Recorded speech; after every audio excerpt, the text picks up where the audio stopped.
Jacob is here to do another Morse Code of weather, and it's a science experiment today. I've got two of them for you, actually. Great. Two that you can do at home. I didn't want to bring it into the studio, though, because it involves a lot of water, and water and electronics don't really mix. You don't trust me, do you? Yeah. Jacob thinks I would spill the water. So I did it at home, filmed it ahead of time, and we're going to be talking about fronts, convection, thunderstorms, all of that using water and food coloring. That's the only thing that you need, and we'll run the first experiment here. The atmosphere is really a fluid. That's why we can use water to describe these kinds of atmospheric phenomena. So we have a clear tray filled with water, cool water, and then a blue glass filled with cold water, ice cold water. The red glass is filled with hot water, and again you have the food coloring in each of them. We're pouring them in simultaneously, and watch what happens when they meet.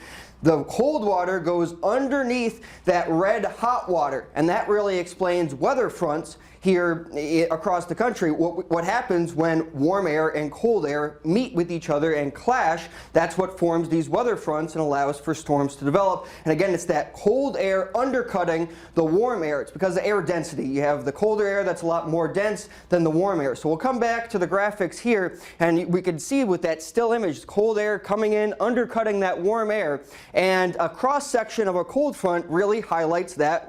It's what happens in real life. So when you see those cold fronts drawn on weather maps, this is what it actually looks like in a three-dimensional view. You have the warm air riding up and over the advancing cold air. So as that cold air advances, the warm air gets forced upwards. You get clouds that form, and with cold fronts, that's when you can really get those thunderstorms that can develop. A warm front is similar, but a little bit different, with the warm air advancing over the more dense cold air. So as the warm air is advancing forward, you generally have more stratiform or widespread rainfall instead of those thunderstorms that you can get a lot of times with cold fronts.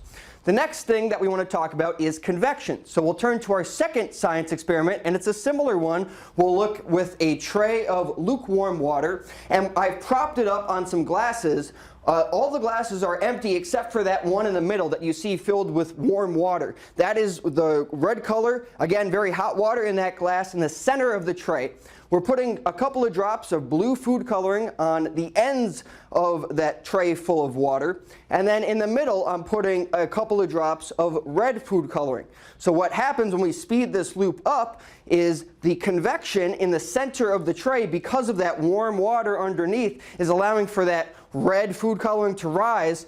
The blue, colder air comes in underneath on both sides. So this convection current forms with the warm air rising in the center, coming up to the top of the tray, and that's the top of the atmosphere, what we can visualize. So then it has to spread out on either side, come back down, and again you have that convection current that forms with that heat source being the red hot water glass underneath. So we'll take a close-up where this is real-time speed, where you see that food coloring and the water rising up underneath that warm heat source underneath, and then spreading out on either side. It's pretty cool to see how this works with water, and again, because the atmosphere is a fluid, we can draw a lot of similar conclusions. So overhead view of this, you can see that colder air, the blue food coloring, being drawn into the center of the tray and then rising up in the middle. So coming back to the graphics here, it's all about conduction, convection, and radiation. So the warm sun radiates its rays down to the earth. That warms the ground. When the ground gets warm, that's similar to that red hot water glass underneath the tray. That allows for that warm air to rise, and that warm air rising is our convection that forms those clouds once it gets into a cooler layer of the atmosphere higher up. So once you get a big enough updraft, that can form those thunderstorms that we see with cumulonimbus clouds. So this is a cool time lapse. I want to focus your attention on the right side. When you get that convection to form, it allows for those big billowing white clouds to form, and eventually, if the updraft and the warm rising air is strong enough, you can get those big rainstorms and thunderstorms that form with the rain coming down from there. So a couple of cool science experiments for you guys. Pretty easy. You just need hot water, cold water, a clear baking tray, and some food coloring. And we'll have some more information on our website a little bit later on, but pretty cool stuff that can explain our atmosphere. You're right, I would have made a mess. You would have made a mess. But it's so true, these illustrations, how it's all fluid dynamics, right? It's all, we're in a fluid. We live in a fluid, right? And so is this. So it's a great illustration on how the atmosphere works. Yeah, good stuff.